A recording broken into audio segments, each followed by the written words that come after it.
Indiana's basketball schedule out. No surprises there, of course, but their non-conference schedule, pretty easy.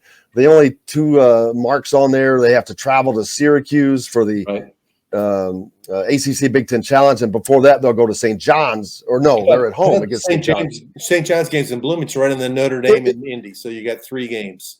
Yeah, that's good and bad. I mean, it's fewer chances to lose, I guess, but it's fewer chances to score credibility points with the NCAA tournament selection committee, because the other teams they're basically playing. I haven't looked at the projected forecast for the Mid-American Conference or the Horizon League or some of these conferences that the teams they're playing are in, but I don't think you're going to get a bunch of points for some of the other non-conference games. No, I was just talking about that earlier. This schedule looks just really particularly weak. I thought that they had gotten away from that, but obviously they haven't.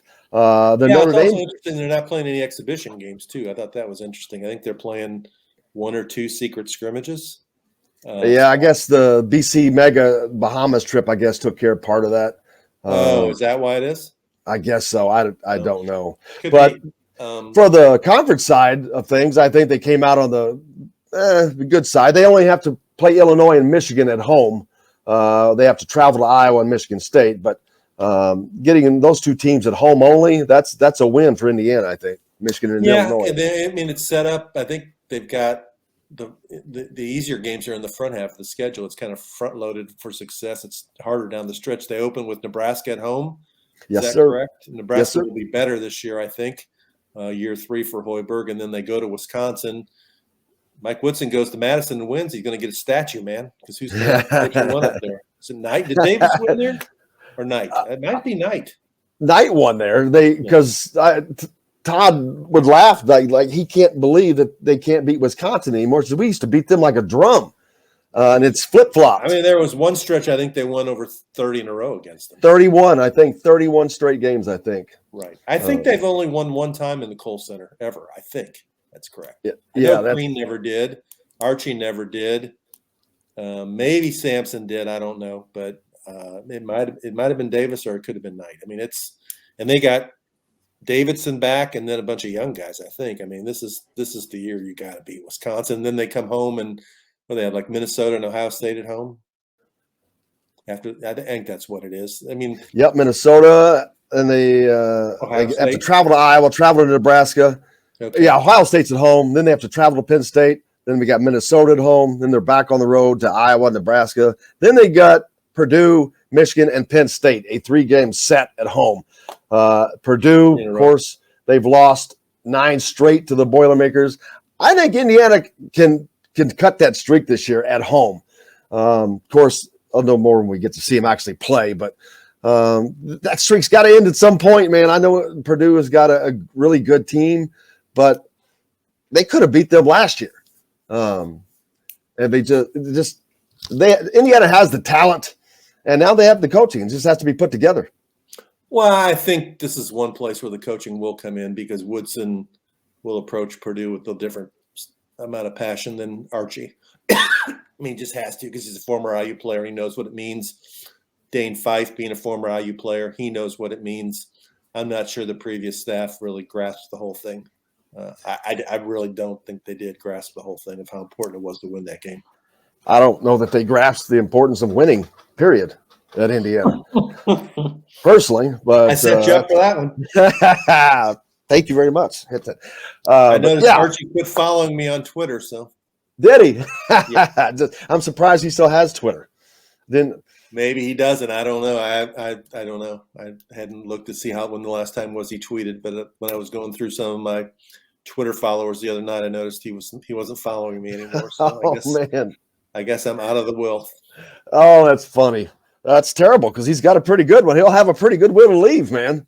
$28 million fact away. So where is he in Tucson or Phoenix? Where is he? Man, I haven't even seen about.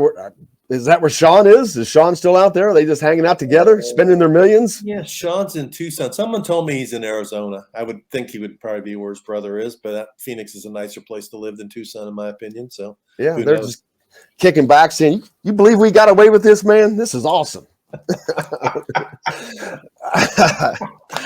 We'll see if he gets back in after a year or not. But did you go to Bahamas? I did not. I sent someone down for that. I wished I would have got to go down, but I didn't have my passport back in time. I couldn't get my daggone passport in time. Is the reason I didn't go. I look at the Big Ten, and, Purdue and Michigan are probably the 2 best teams, be my guess. And then after that, you got Illinois is going to be good, but I think people underestimate how good Iowa was. And they also lost the kid that went to LSU. What was his name? Miller? Frederick? Adam Miller? Then I was thinking of CJ Frederick. Corbello back, but they have another guy. Oh, you're talking about Illinois. Left-hander. He transferred to LSU. They lost the big European guy. He went and played pro. So, they lost some decent dudes. Michigan State's going to be good, but I don't think they're going to be great. And who else? People are talking up Maryland. I was going to say Maryland. They got some transfers. They got the kid, I think, from Georgetown, maybe, that they got in. They got Fats Russell, I think, from Rhode Island. And then there's one other team that I think people are putting ahead of Indiana. But other than that,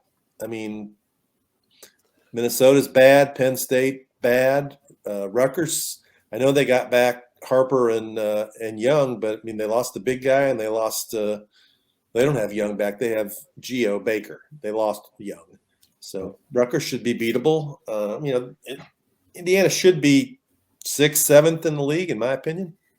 Yeah, I think that's exactly where I was not Athlon, but Lindy's or somebody picked them to finish the other day. I think that they could potentially end up being a top 4 team behind Michigan, Purdue, Illinois, because I don't know who's next.